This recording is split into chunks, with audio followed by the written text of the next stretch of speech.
Strider 2 is a side-scroller action video game that was released for the arcade in December of 1999. The game was then ported to the PlayStation 1 a year later, and that's the version you're seeing now.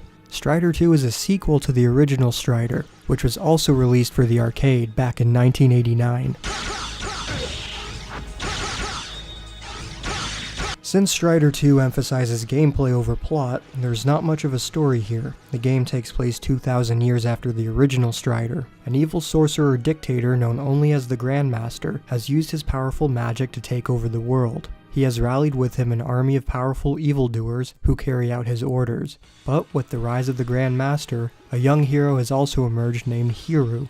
Hiru is one of the last surviving members of the Strider clan, an elite group of ninja warriors. Hiru vows to go on a quest to terminate the Grand Master, along with anyone who gets in his way.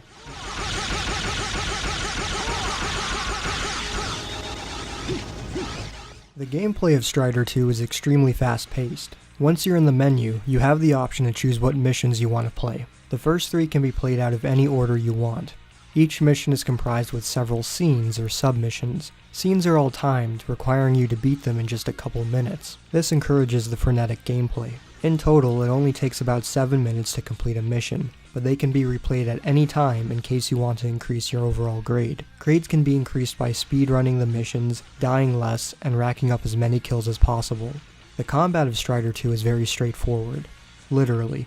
You begin the stage at one side of the screen, and progress to the next side over time. Enemies are always swarming the player, so you need to defend yourself by rapidly pressing the attack button. You can also find power-ups which are hidden in destructible containers. These boosts increase your strength, and they equip Hiru with colorful projectiles that absolutely devastate enemies.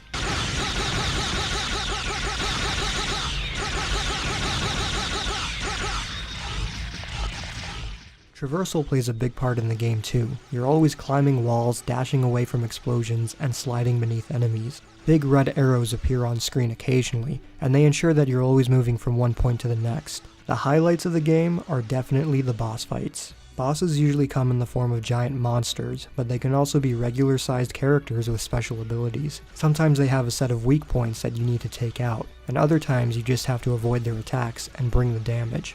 These bosses all have amazing designs and set pieces. One moment you're fighting a Chinese dragon in a futuristic Hong Kong, climbing its body to prevent yourself from falling to the streets below. Another moment, you're fighting an evil magician while avoiding his multi-headed mechanical dragon pet. Some minor bosses are reused like flying soldiers, but most of the bosses are unique and memorable.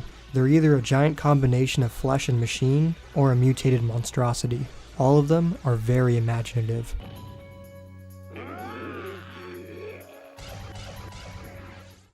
If I could name one negative thing about the game, it would definitely be the difficulty. It's far too easy. Lives are unlimited, so when you die you simply press the start button, and you're back in the fight at the same place you died. This obviously lowers your overall grade, but there isn't much consequence in terms of playing the game. Strider 2 is also insanely short. I was able to beat the game in half an hour, according to my end results screen. The game does make up for this, however, by bundling Strider 1 along with 2. All you have to do is switch the discs depending on what game you want to play. Strider 1 is much more challenging, as it's very easy to die in that game, and you respawn at checkpoints rather than on the spot.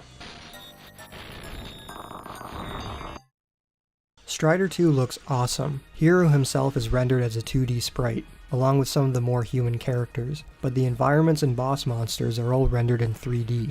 I really like this merging of 2D and 3D elements. It suits the PlayStation perfectly, and it's quite a step up in terms of the technology from the first game. The levels themselves follow a gray and metal theme, but the environments are diverse, and the explosions and power-ups are nice and colorful. In terms of replay value, there's some stuff here, but not a lot. When you finish the short campaign, you have the option to replay the missions as Strider Hien, who was one of the bosses you fought against as Hiru, on top of a flying metal dragon. Hien plays a little differently. He's much slower than Hiru, but he has an unlimited set of projectiles that he can throw at enemies. This makes the game even easier to play. You can customize how big your health is in the options menu, but as far as I can tell, there is no option to set the number of lives you have. It definitely helps to have Strider 1 as part of the package. Strider 1 is much too tough for me, but for fans of this kind of game, it's a great addition that will test your reflexes for a few hours. It might be good to play with a buddy, along with a few drinks. You can always go back to Strider 2 to replay missions and improve your grade, if that's your kind of thing. I can see how this game might be more challenging if you're going for a fast time while avoiding all hits from enemies.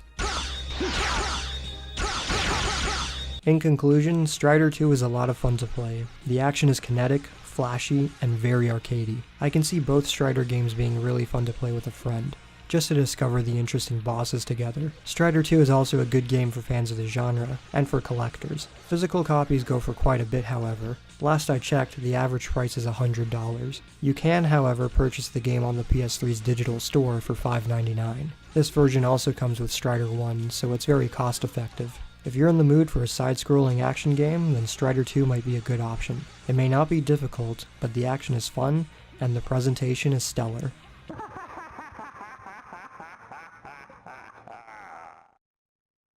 If you enjoyed this review, please click the like button below, leave a comment because I read every single one, and subscribe to the channel for more videos like this. Thanks for watching, and I'll catch you guys next time.